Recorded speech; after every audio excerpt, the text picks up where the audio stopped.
Sois la meilleure version de toi. Réinvente-toi en 21 jours. Ta version actuelle t'empêche de réussir. Bonjour, je suis Ludivine et bienvenue sur ma chaîne. Aujourd'hui, nous allons nous intéresser aux marchands de métamorphose qui nous promettent une nouvelle version de nous-mêmes. Mais qu'est-ce que cela implique-t-il vraiment et surtout, pourquoi ce discours paraît-il aussi facile que de changer de veste? C'est ce que nous allons voir. Et si nous devenions la meilleure version de nous-mêmes? Sur les réseaux, nous n'entendons plus « accepte-toi » mais « réinvente-toi »,« aligne-toi » ou encore « sois la meilleure version de toi ». C'est la promesse que nous font tous ces marchands de métamorphose sur TikTok, Instagram et YouTube. C'est tendance, séduisant et c'est censé nous motiver. Mais à force d'entendre ces discours, nous finissons vite par croire que tel que nous sommes, cela ne suffit plus. Un peu comme si notre moi actuel était une version pas encore aboutie ou une application qu'il faut réinitialiser à coups de mantra.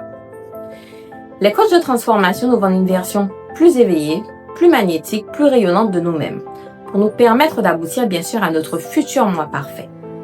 Mais à force de croire que notre vrai moi n'est pas assez bien, est-ce que nous ne finissons pas par nous juger en permanence? Ou pire, par rejeter une partie de qui nous sommes vraiment?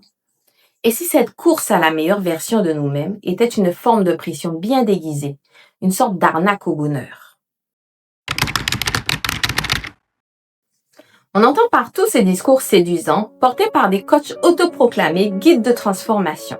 Leur message est toujours le même. Tu peux devenir plus grand, plus fort, plus lumineux. Mais cela sous-entend que notre version actuelle n'est pas assez bien.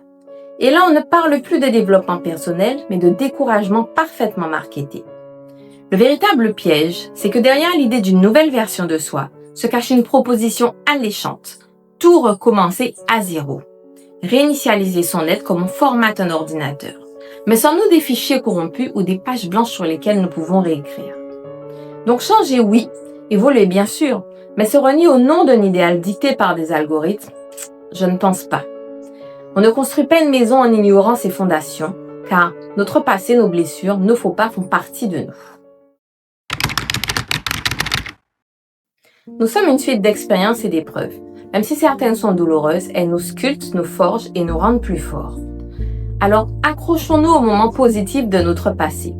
Souvenons-nous à quel point nous avons été courageux et de toutes nos qualités. Nous n'avons pas à nous effacer pour nous élever, ni à devenir nouveaux pour mériter d'être respectés. Cherchons plutôt à être en paix et à nous réconcilier avec nous-mêmes. Et si nous visions plutôt une autre forme de croissance? Pas celle qui nous fait croire que le bonheur est un abonnement premium, mais celle qui nous rappelle plutôt que nous avons le droit de douter et de faire des erreurs. Reprenons le pouvoir sur le mythe du moi parfait.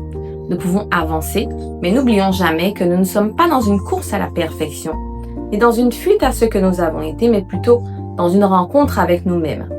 Nous n'avons pas besoin d'être parfaits, d'être une nouvelle version de nous-mêmes pour mériter notre place et être aimés. Je vous remercie d'avoir regardé cette vidéo. N'oubliez pas bien sûr de commenter, de liker, de vous abonner et de partager. Et je vous dis à très vite pour une nouvelle vidéo.